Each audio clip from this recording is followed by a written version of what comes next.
My necessaries are embarked. Farewell. And sister, as the winds give benefit and convoy is assistant, do not sleep, but let me hear from you. Do you doubt that? For Hamlet and the trifling of his favor, hold it a fashion and a toy in blood, a violet in the youth of primy nature, forward, not permanent, sweet, not lasting, the perfume and supplence of minute, no more. No more, but so. Think it no more, for nature, crescent, does not grow alone, in thews and bulk, but as this temple waxes, the inward service of the mind and soul grows wide withal. Perhaps he loves you now, and now no soil nor caudle doth besmirch the virtue of his will. But you must fear. His greatness weighed, his will is not his own, for he himself is subject to his birth. He may not, as unvalued persons do, carve for himself, for on his choice depends the safety and health of this whole state, and therefore must his choice be circumscribed unto the voice and yielding of that body, whereof he is the head. Then if he says he loves you, it fits your wisdom so far to believe it, as he in his particular act and place may give his saying deed, which is no further than the main voice of Denmark goes withal. Then weigh what loss your honour may sustain, if with too credent ear you list his songs, or lose your heart, or your chaste treasure open to his unmastered importunity. Fear it, Ophelia. Fear it, my dear sister, and keep you in the rear of your affection, out of the shot and danger of desire. The chariest maid is prodigal enough if she unmask her beauty to the moon. Virtue itself scapes not calumnious strokes. The canker galls the infants of the spring too oft before their buttons be disclosed.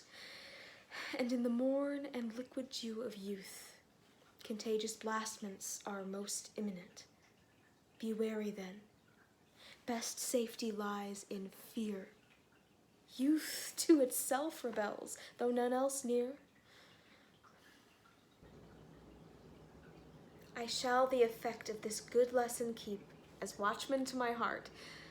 But, good my brother, do not, as some ungracious pastors do, show me the steep and thorny way to heaven, whiles, like a puffed and reckless libertine, himself the primrose path of dalliance treads, and recks not his own reed.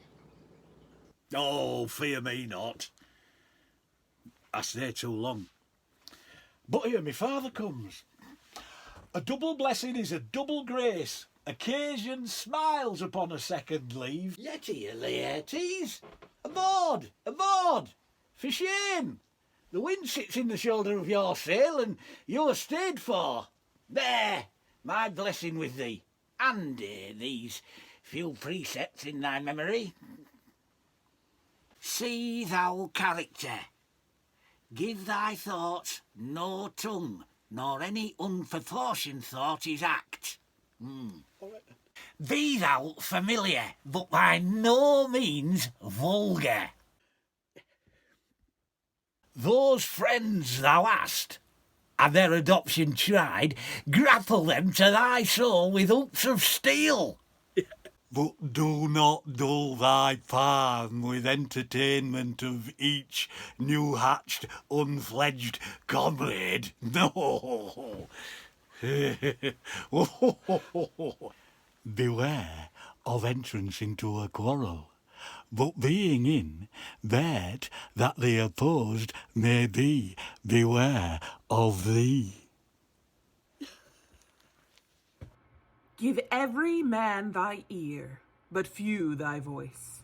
Take each man's censure, but reserve thy judgment. Costly thy habits as thy purse can buy, but not expressed in fancy. Rich, not gaudy. For the apparel oft proclaims the man, and they in France of the best rank and station are of a most select and generous chief in that.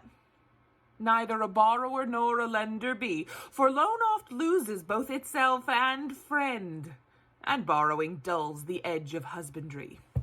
This above all, to thine own self be true, and it must follow, as the night the day, thou canst not then be false to any man. Farewell, my blessing season this in thee. Most humbly do I take my leave, my lord. The time invites you, go! Thy servants tend. Farewell, Ophelia, and remember well what I have said to you. 'Tis in my memory locked, and you yourself shall keep the key of it. Farewell.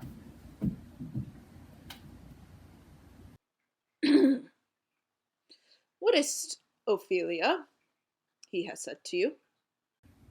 So please you, something touching the Lord Hamlet. Marry, well bethought.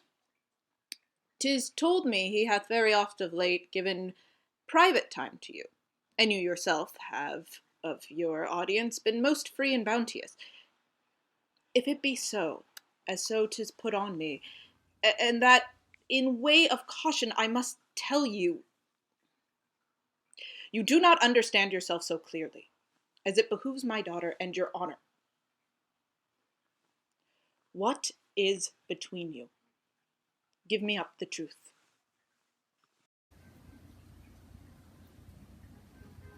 He hath, my lord, of late made many tenders of his affection to me. Affections? Pooh! You speak like a green girl, unsifted in such perilous circumstances. You believe these tenders, as you call them? I do not know, my lord, what I should think. Mary, I'll teach you. Think yourself a baby that you obtain these tenders for true pay, which are not sterling. Tender yourself more dear, or, not to crack the wind of the poor phrase running it thus, you'll tender me a fool. My lord, he hath importuned me with love in most honorable fashion.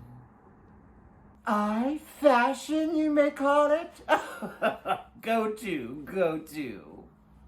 And hath given countenance to his speech, my lord, with almost all the holy vows of heaven. Ay, springes to catch woodcocks. I do know when the blood burns how prodigal the soul lends the tongue vows.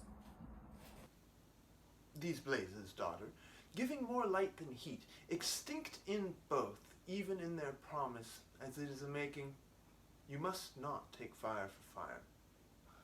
From this time be somewhat scanter of your maiden presence, and set your entreatments at a higher rate than a command de parler.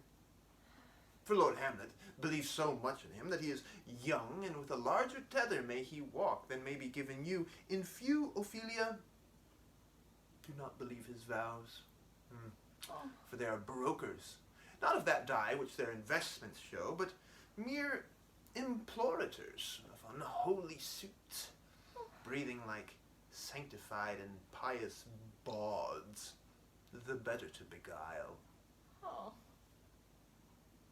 This for all, I would not, in plain terms, from this time forward, have you so slander any moment leisure as to give words or talk with the Lord Hamlet. Look to it, I charge you. Come your ways. Oh. I shall obey, my lord.